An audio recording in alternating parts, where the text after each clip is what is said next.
ओम शांति। आज 30 जून 2025 की बाबा की साकार मुरली है। मुरली के महावाक्य हैं, मीठे बच्चे, बाप आए हैं तुम्हें ज्ञान से शुद्ध खुशबूदार फूल बनाने। तुम्हें कांटा नहीं बनना है, कांटों को इस सभा में नहीं लाना है।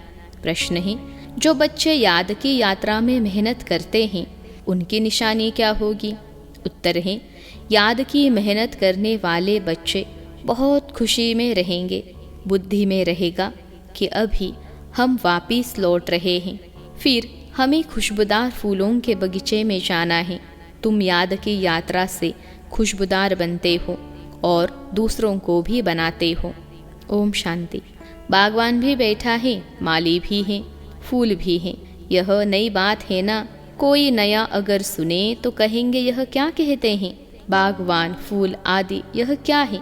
ऐसी बातें तो कभी शास्त्रों में सुनी नहीं। तुम बच्चे जानते हो, याद भी करते हैं बागवान खिवैया को।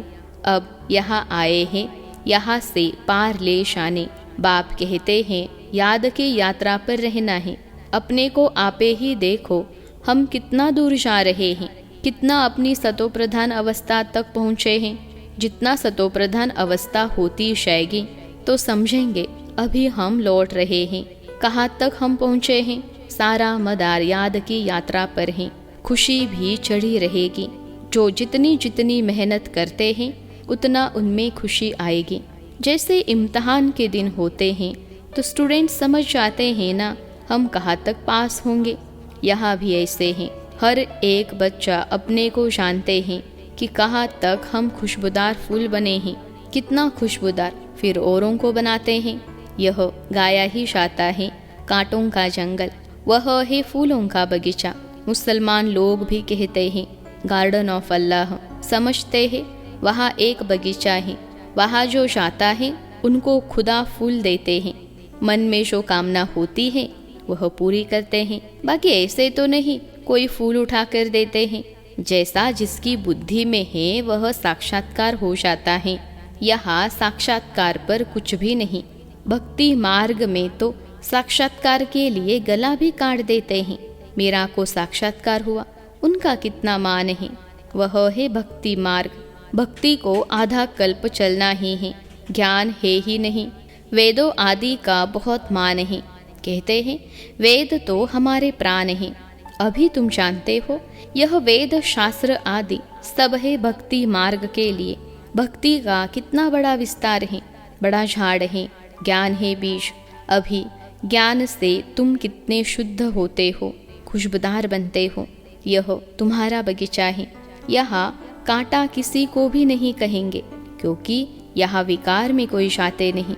तो कहेंगे इस बगीचे में एक भी कांटा नहीं। कांटा है कलयुग में, अभी है पुरुषोत्तम संगम युग। इसमें कांटा कहाँ से आया?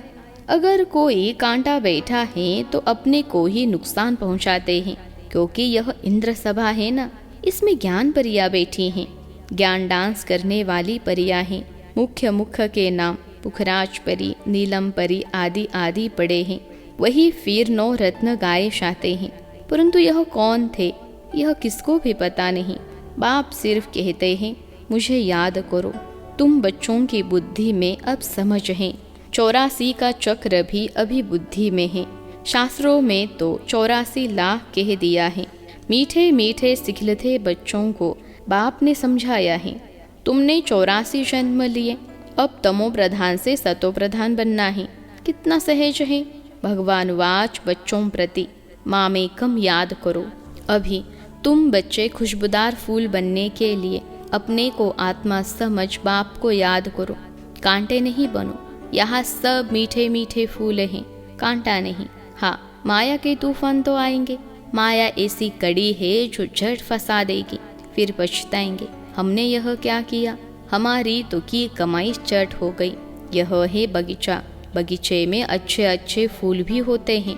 इस बगीचे में भी कोई तो फर्स्ट क्लास फूल होते जाते हैं। जैसे मुगल गार्डन में अच्छे अच्छे फूल होते हैं, सब जाते हैं देखने।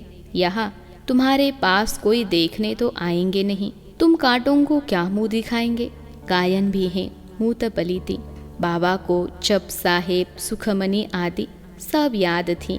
अखंड पाठ भी करते थे। 8 वर्ष का था तो पटका बांधता था, रहता ही मंदिर में था। मंदिर की 4 सारी हमारे ऊपर थी। अभी समझते हैं मूत पलिती कपड़े धोने का अर्थ क्या है। महिमा सारी बाबा की ही है। अभी तुम बच्चों को बाप बैठ समझाते हैं, बच्चों को कहते भी हैं अच्छे अच्छे फूल लाओ। जो अच्छे अच्छे फूल लाएंगे वह अच्छा फूल माना जाएगा।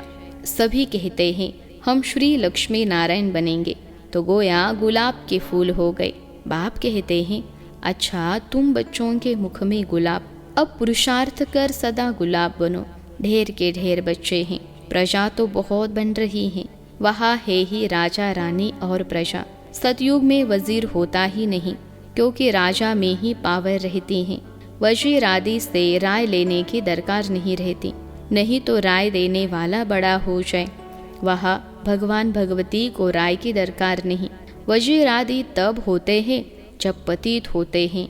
भारत की ही बात है, कोई और खंड नहीं जहाँ राजा राजाओं को माथा टेकते हो। यहाँ ही दिखाया जाता है ज्ञान मार्ग में पूज्य, अज्ञान मार्ग में पुजारी। वह डबल ताज, वह सिंगल ताज। भारत जैसा पवित्र खंड कोई है नहीं। पैराडाइज बहिष्ठ था, तुम उसके लिए ही पढ़ते हो। अभी तुमको फूल बनना है। बागवान आया है, माली भी है। माली नंबरवार होते हैं।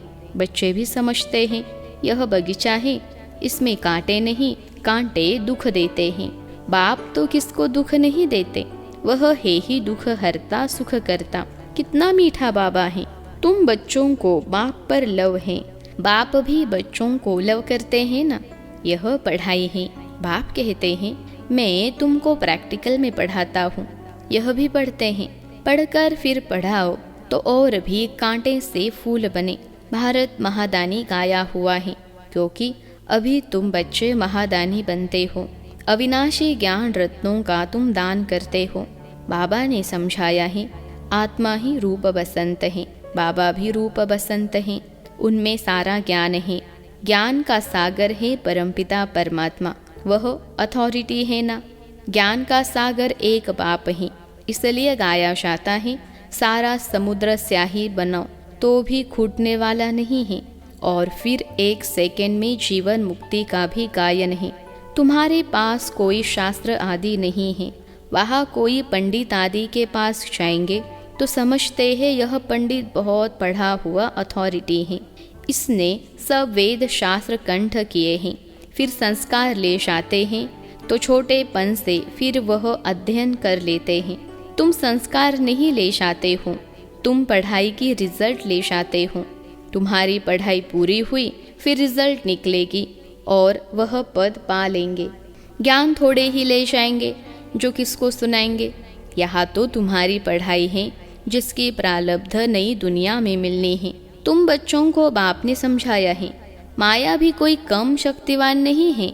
माया को शक्ति है दुर्गति में ले जाने की, परंतु उनकी महिमा थोड़े ही करेंगे। वह तो दुख देने में शक्तिमान है ना। बाप सुख देने में शक्तिमान है, इसलिए उनका गायन है। यह भी ड्रामा बना हुआ है। तुम सुख उठाते हो तो दुख भी उठाते हो। हार और जीत किसकी है इनका भी मालूम होना चाहिए ना। बाप भी भारत में आते हैं, जयंती भी भारत में मनाई जाती है। यह किसको भी पता नहीं कि शिव बाबा कब आया, क्या आकर किया था।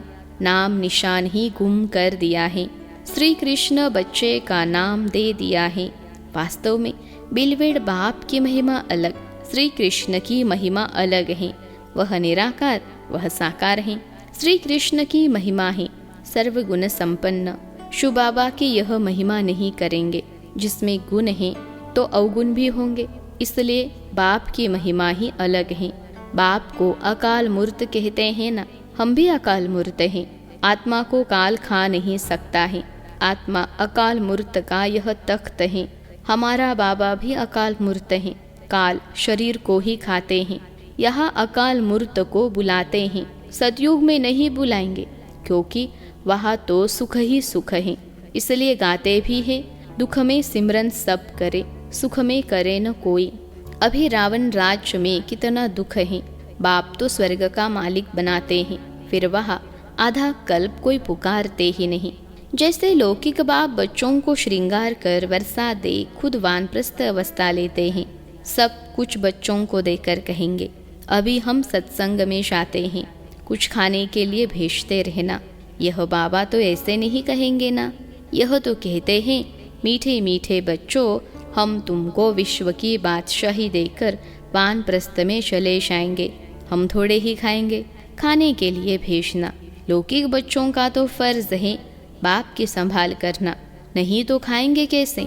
यह बाप तो कहते हैं मैं निष्काम सेवाधारी हूँ, मनुष्य कोई निष्काम हो न सके, भूख मर जाए, हम थोड़े ही भूख मरेंगे, हम तो अभोक्ता हैं। तुम बच्चों को विश्व की बादशाही देकर हम जाए विश्राम करते हैं, फिर हमारा पाठ बंद हो जाता, फिर भक्ति मार्ग में शुरू होता है। यह अनादि ड्रामा बना हुआ है जो राज बाग बैठ समझाते हैं। वास्तव में तुम्हारा पाठ सबसे जास्ती है, तो इजाफा भी तुमको मिलना चाहिए। मैं आराम करता हूँ तो तुम फिर ब्रह्मांड के भी मालिक, विश्व के भी मालिक बनते हो, तुम्हारा नाम बड़ा होता है। यह ड्रामा का राज भी तुम जानते हो। तुम हो ज्ञान के फूल, दुनिया में एक भी नहीं। दिन रात का फर्क है, वह रात में है, तुम दिन में जाते हो। आजकल देखो वन उत्सव करते रहते, अब भगवान मनुष्यों का वन उत्सव कर रहे हैं। बाप देखो कैसी कमाल करते हैं, जो मनुष्य को देवता, रंक को राव यानी राजा बना देते हैं। अभी बेहद के बाप से तुम सौदा लेने आए हो, कहते हो बाबा हमको रंक से राव बनाओ। यह तो बहुत अच्छा ग्राहक है, उनको तुम कहते भी हो दुख हरता सुख करता। इन जैसा दान कोई होता ही नहीं, वह है सुख देने वाला। बाप कहते हैं भक्ति मार्ग में भी मैं तुमको देता हूँ। यह ड्रामा में नोंद है साक्षात्कार आदि की। अब बाप बैठ समझाते हैं मैं क्या क्या करता हूँ, आगे चलकर समझाते रहेंगे। आखिरी अंत में तुम नंबरवार कर्मातीत अवस्था को पाएंगे। यह सब ड्रामा में नोंद है, फिर भी पुरुषार्थ कराया जाता है। बाप को याद करो, बरोबर यह महाभारत लड़ाई भी है, सब खत्म हो जाएंगे, बाकी भारतवासी ही रहेंगे, फिर तुम विश्व पर राज करते हो। अभी बाप तुमको पढ़ाने आए हैं, वही ज्ञान सागर हैं। यह भी खेल है, इसमें मूंझने की बात ही नहीं। माया तूफान में लाएगी। बाप समझाते हैं इनसे डरो नहीं, बहुत गंदे गंदे संकल्प आएंगे, वह भी तब जब बाबा की गोद लेंगे। जब तक गोद ही नहीं ली है तो माया इतना नहीं लड़ेगी, गोद लेने के बाद ही तूफान लगते हैं। इसलिए बाप कहते हैं गोद भी संभाल कर लेनी चाहिए। कमज़ोर है तो फिर प्रजा में आ जाएंगे। राजाई पद पाना तो अच्छा है, नहीं तो दास दासिया बनना पड़ेगा। यह सूर्यवंशी चंद्रवंशी राजधानी स्थापन हो रही है। अच्छा, मीठे मीठे सिखिलते बच्चों प्रति माता पिता बाप दादा का याद प्यार और गुड मॉर्निंग। रूहानी बाप की रूहानी बच्चों को नमस्ते। हम रूहानी बच्चों की सिखिलते रूहानी माता पिता बाप दादा को याद प्यार, गुड मॉर्निंग और नमस्ते बाबा नमस्ते। धारणा के लिए मुख्य सार पहली पॉइंट है रूप बसंत बन अविनाशी ज्ञान रत्नों का दान कर महादानी बनना है। जो पढ़ाई पढ़ते हो वह दूसरों को भी पढ़ानी है। दूसरी पॉइंट है किसी भी बात में मूंझना व डरना नहीं है, अपनी संभाल करनी है। अपने आप से पूछना है मैं किस प्रकार का फूल हूँ, मेरे में कोई बदबू तो नहीं है। आज का वरदान है दृढ़ संकल्प द्वारा कमजोरियों रूपी कलयुगी पर्वत को समाप्त करने वाले समर्थी स्वरूप भव। दृढ़ संकल्प द्वारा कमजोरियों रूपी कलयुगी पर्वत को समाप्त करने वाले समर्थी स्वरूप भव। विश्लेषण है दिल शिकस्त होना, किसी भी संस्कार व परिस्थिति के वशीभूत होना, व्यक्ति व वैभवों तरफ आकर्षित होना, इन सब कमजोरियों रूपी कलयुगी पर्वत को दृढ़ संकल्प की अंगुली देकर सदाकाल के लिए समाप्त करो, अर्थात विजयी बनो। विजय हमारे गले की माला है, सदा इस स्मृति से समर्थी स्वरूप बनो। यही स्नेह का रिटर्न है जैसे साकार बाप ने स्थिति का स्तंभ बनाकर दिखाया, ऐसे फॉलो फादर कर सर्व गुणों के स्तंभ बनो। आज का स्लोगन है, साधन सेवाओं के लिए है, आराम पसंद बनने के लिए नहीं। साधन सेवाओं के लिए है, आराम पसंद बनने के लिए नहीं। अव्यक्त इशारे, आत्मिक स्थिति में रहने का अभ्यास करो, अंतर्मुखी बनो। जैसे एटम बॉम्ब एक स्थान पर छोड़ने से चारों ओर उसके अंश फैल जाते हैं, वह एटम बम है और यह आत्मिक बम है। इसका प्रभाव अनेक आत्माओं को आकर्षित करेगा और सहज ही प्रजा की वृद्धि हो जाएगी। इसलिए संगठित रूप में आत्मिक स्वरूप के अभ्यास को बढ़ाओ, स्मृति स्वरूप बनो तो वायुमंडल पावरफुल हो जाएगा। अच्छा, ओम शांति।